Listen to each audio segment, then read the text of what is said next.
Hi, this is Joe Chambers. Welcome to Musicians Hall of Fame Backstage, the Vault Series. Today's clip comes from an interview we did with Billy Sherrill, not the producer, but the engineer. Billy talks about how he met and started working for Larry Butler, and tells a story about how they signed Kenny Rogers, and actually the story about how Kenny almost didn't record the song that made him a star. Hope you enjoy it. If you do, be sure to hit like, subscribe, and the notification bell so you don't miss any of our new content. Once again, engineer Billy Sherrill. I got interested in music in high school, had a band, top 40 band that we played up around Paducah, Kentucky. And when all the rest of the guys got out of college, they went to teach school and whatever they wanted to do, I wanted to stay in the music business. So I'd met Scotty Moore a few years before and came down here, and Scotty helped me get a job at Nashville Audio Recorders, which became the Sound Shop. And Daryl Glenn and Thomas Wayne taught me how to make records. It was a wonderful thing. I spent all my waking hours at that studio just to learn what to do.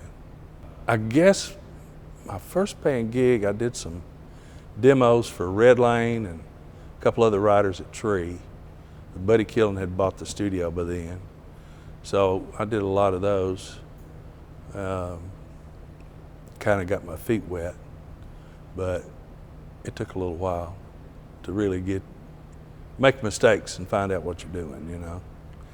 So, and then I met Larry Butler, and he came in one afternoon and he said, "You want to do a reel session?" I said, "Absolutely, I do."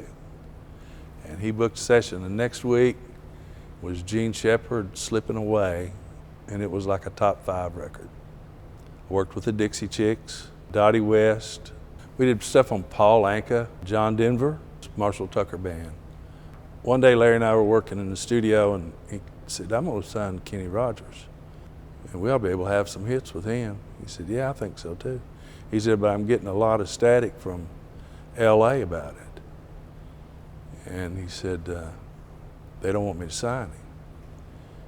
He said, but I told him that they needed to look on page 250 of my contract and call me back. And they said, "Go ahead and sign him," because he had complete control over the Nashville office of United Artists Records. So we cut Kenny. We did one album. It had an old gospel song on it. It was a good album, but it didn't sell very well. And then we did the Lucille album. Well, we did 2 albums in a week.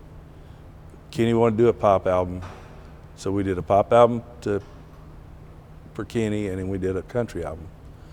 And on that album was Lucille. I put on the demo for Lucille every night, and every time I'd put it on, Kenny would go, "Turn it off." Friday night, it's like midnight, and Kenny says, "Well, we're done." He said, "No." Larry said, "We got one more song to do." He said, "I'm not doing Lucille, Larry." He said, "Yes, you are." He said, "I'll sing it one time." Came back in, Kenny went out there and sang it once. We recorded it, went home. Well, that was on a Friday night. I mixed it Monday morning. I took it to the mastering room Monday afternoon, and they had records in 3 days.